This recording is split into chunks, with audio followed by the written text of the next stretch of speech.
Welcome back to the Voice of Students, powered by Onata. Local part-time jobs. So, is there a story that's stuck with you that broke in the news that you still think about? When P. Diddy's ex-wife, Kim Porter, when she passed, that was like very devastating. And she was like very young.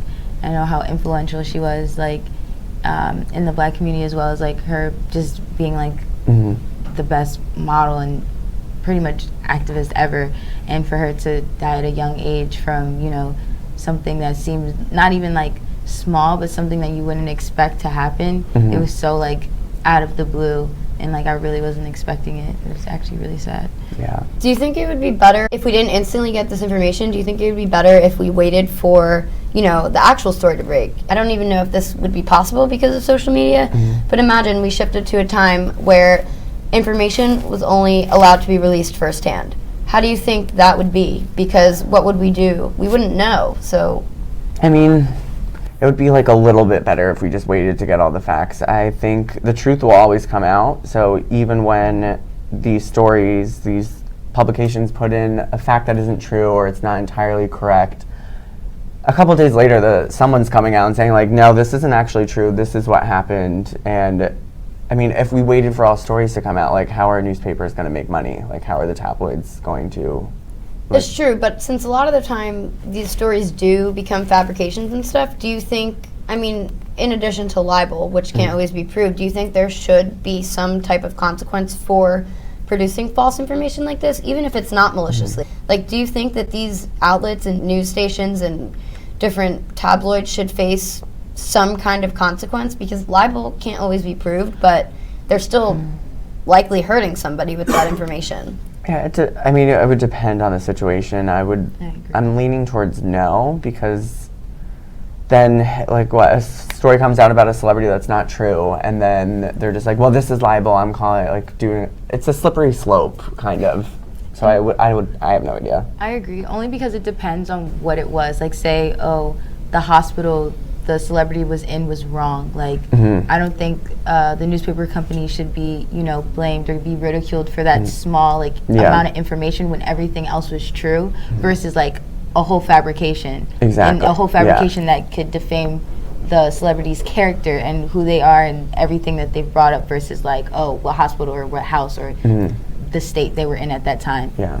Yeah, and I think it's like a difficult distinction to make between somebody who's purposefully fabricating something. Like, how can you prove? Like, it would be very difficult to prove. Oh, this person made this up with the intent of making something up, not they made a mistake. Because I feel like I don't think it's reasonable to punish people sourcing news if they make a mistake. If it's an honest mistake, then everybody makes mistakes. And then, like, how to figure out, I made this up with the intention of I'm making something up, versus I just got the name wrong. Somebody fed me wrong information, and Do you think that it should hurt the credibility of the source, though? Do you think that producing this information, whether it's malicious or not, do you think that it should hurt the reputation of the source? Because some people, even if they're spewing false information, will still go to that source. Yeah, I think it should. I mean, if you're saying things, or if it comes out that things you said were wrong, whether you made them up or it was just a mistake, either way,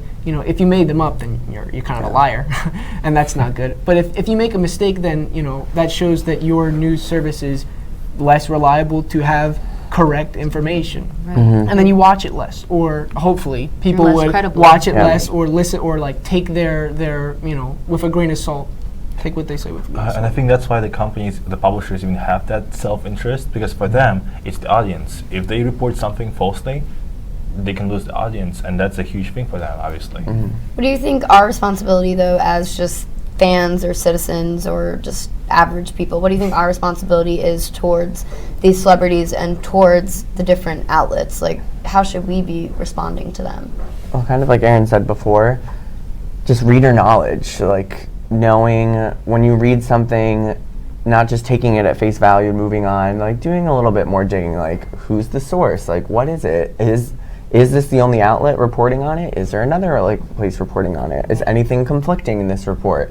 Because the problem with fake news is when everyone just believes, or they just read a headline and they're like, oh, this article's right, or that's how it gets spread so rapidly. So if you educate yourself on the content that you're reading, then like these newspapers won't be able to put out like false things. Do you feel a responsibility to inform people around you though when you know something is fake? Like, Yes, do you absolutely. immediately do that? Yeah. To what extent? Would you try and write your own article, or would you just maybe simply tweet something like "this is fake"? Yeah, I like just tweet, what? Yeah, I keep it very low effort. Just tweet like this is fake. Someone circulated a tweet that and like they took a screenshot of the tweet and then put it in that Facebook group I'm in, and it was like Selena Gomez to perform Aretha Franklin tribute at the Grammys, which is just so. It was like a joke because she can't sing that well, and everyone was like, oh my God, why is she doing this butchering? I'm like, people, this is fake. Like, if you literally click on the Twitter profile, it says parody account. Like, take 2 seconds to figure out if the story's real. Because, like, if it sounds fake, it probably is. I wish we'd respect privacy a bit more because, I mean, there's always a public persona, but at the same time, everyone deserves to have a private life. And it's like a burden you accept if you're a celebrity, that you're always, like, under the spotlight, but at the same time, like, we take it so far when like people report on health files or like something happening to the children and stuff like that. There should be like a small line when you like know that some things should be kept private. So if you were to be a celebrity, how would you go about being portrayed? Like if something was to happen in the tabloids and it was false information, would it be something you would ignore, or would it be something you would wait until you were interviewed on to bring it to light, or as soon as you saw it, you would make your move to, redeem yourself and prove that it wasn't true?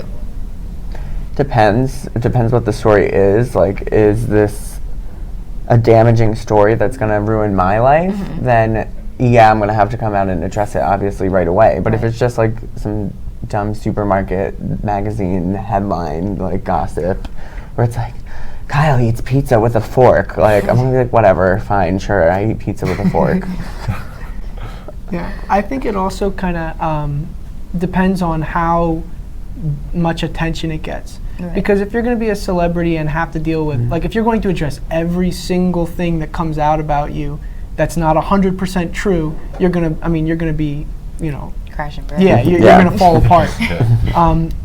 So I would probably, like, try to be tempered, ignore things that are small, and if things, but if somebody's saying, like, oh, here are criminal charges, this man is doing something criminal, and I didn't do things criminal, Right. I would like to say, I'd probably just try to be polite, just make a statement, hey, I didn't do this, say why I didn't do it, I didn't steal from this man or whatever.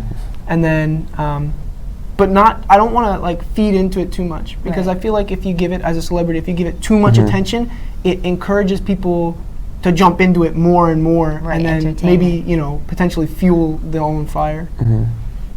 Say a story broke about you, and it was the worst story ever, and it was just god-awful. What would you do?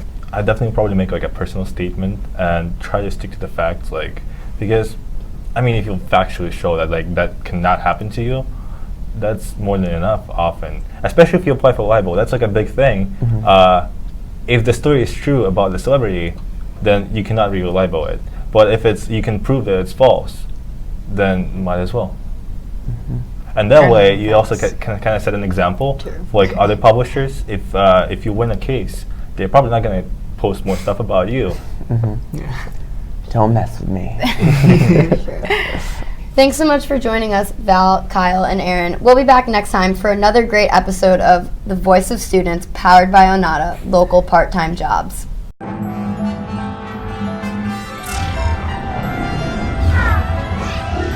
Voice of Students, powered by Onata, local part-time jobs.